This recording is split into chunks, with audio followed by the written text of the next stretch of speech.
how they start a season? I think it could, you could put that out there.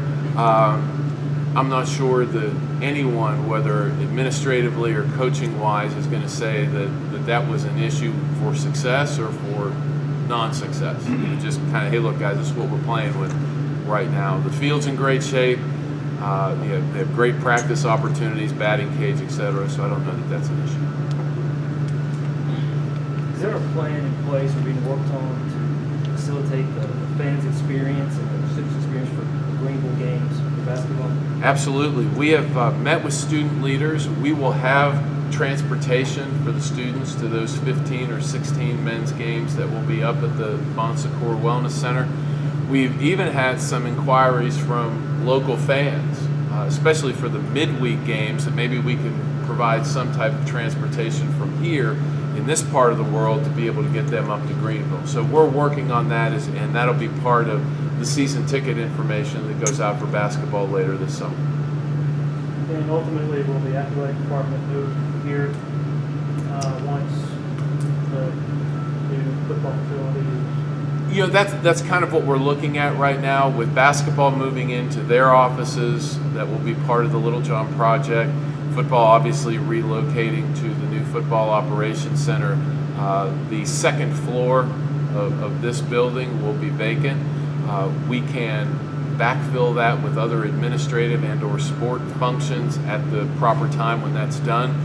We have a few more hurdles to get over before we really focus our efforts on that. But yes, this area in the West Zone will be athletics, and it will be utilized by the athletics department. If you do that, what would you do with McFadden and Derby? Well, I think that there's a lot of great ideas as to, well, first of all, let me say it would not be Jervy. Okay. Jervy right now is really one of the hubs of our fiber. All the fiber that connects our facilities terminates in Jervy. So that's where it needs to stay. To move all of that would be very expensive. We have a training room, we have a strength area all over in Jervy. So Jervy will still be a hub of some sports activity. McFadden, on the other hand, which right now is largely administrative, that would be open. We've heard great ideas about possibly creating a museum that celebrates Clemson athletics over there. The university, that's certainly a gateway, new gateway into campus. So at the time that comes available, and again, we have a fairly long runway to get to that point, we'll look at that and see what the best utilization of that is. How about the weight room downstairs here? Obviously, that would go over with the football team, so what would that space be used for? Well, we've looked at that as a possible gathering spot for our Letter Winners Association during football games, those 7 Saturdays, but also a large gathering spot for other types of campus activities during the remainder of the year. We'll make that into a multi-purpose type facility. Let me go back to the cost of attendance. To be clear, $925K annually, all in, yes, for everything you need. Where will that come from? Well, that's going to come from our athletic department. It'll be a new cost that we work through. We'll work with IPTE to help us defray that cost, as well as our own athletic revenues. Can you go into a little bit, how did you come up with that figure just based on what you need? Well, our cost of attendance is, as listed by our financial aid office right now, is $3,608.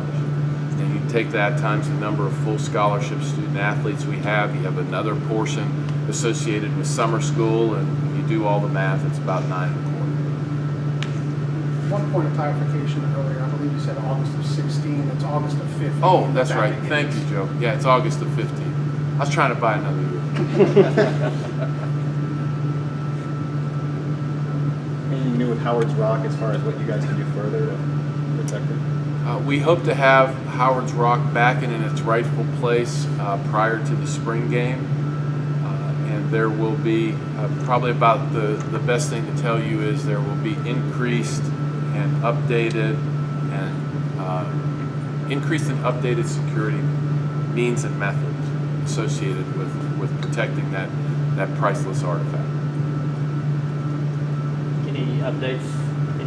Are they close with any more suspects? Anything that you've heard of? No, and you know, we really haven't been in the middle of that. That's kind of turned over to the police, just like with the last case. I mean, they kind of run down their path, and we're not really in the middle of it. One of the big topics of discussion amongst fans has been the decreased amount allotted for the Littlejohn renovations. Can you talk about what went into that decision and what you decided to renovate against not renovating in Littlejohn? That's a great question, because, and I'll give you two scenarios. When we're doing this project that we're involved in right now with the suites and the club seats, we had come up with a number that we thought was going to be sufficient for us to do the project. And because of the steps that you go through to gain approvals, there's a little bit of a time lapse there. And when we started the project, we found that that number might not have been exactly what we needed. So if we had just done a little bit more, asked for a little bit more, everything would have been a little easier to get done. So then, given that experience and moving over to Littlejohn, we said, you know, Littlejohn is a renovation project. A lot of things can go bad in a renovation project. I think they found that out here back in the early 2000s when they had different plans from what they ended up doing.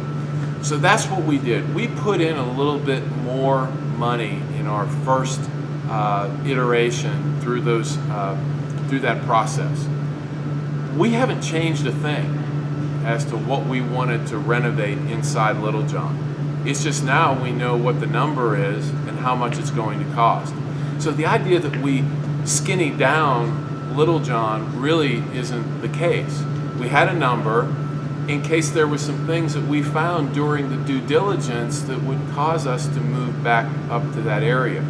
We're going to build a club. We're going to build world-class offices and practice facilities. We've been able to uncover a 10,000 square foot open area that will be utilized for not only basketball events but campus events, and you can see that on one of the photographs here.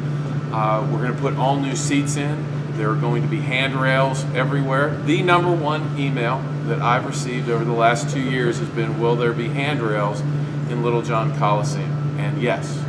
We have a new scoreboard. So all the things that we had said we wanted to do with that renovation, we're doing. It's just now we have a number that has been vetted through time and approved, and in 2 months we'll start the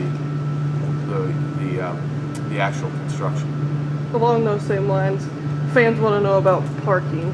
With the core campus construction going on, all the construction going on across campus, how will Littlejohn especially affect parking come football season? You know, I don't think that Littlejohn will have, there won't be a great effect on Littlejohn, you know, for the masses. Will there be some? Yeah, right along the Avenue of Champions, maybe a little bit into some of the grass areas on the south end of the building. But our contractor and IPTE and the athletic department are working very hard to make sure that that is kept at the absolute minimum. As far as the playoff, what was the recusal policy like last year? Which we don't know if Johnson will be on that list for next year, but what went into that in terms of? Well, really, the recusal policy was, where are you working at this point in time? So that was why I was recused for events or for discussions involving Clemson, but not for IUP, where I went to school, or Georgia Tech, or LSU. It's where you're working. Did they make it difficult at all? I mean, just obtrusive, whether with you or anyone else? No. And you know, we made sure that it made sense, and all of those things are discussed by the committee, pulled together by Bill Hancock, forwarded to the management committee for their final approval. What would you tell Coach Johnson that you wish someone had told you last year before your first year? You know, it was such a great experience. You know, and I don't know that there was anything very negative that went through it that I would have to give someone a lookout block, other than to just know you need to do your homework, you need to watch a lot of football, you need to look at whatever areas that you hone in on to help you make decisions, make sure you identify those early so that you can continue to go back and use that as your benchmark moving through the season. He's going to be great, as is Kirby. They're going to both be great additions to the committee. What are areas that you think the committee will improve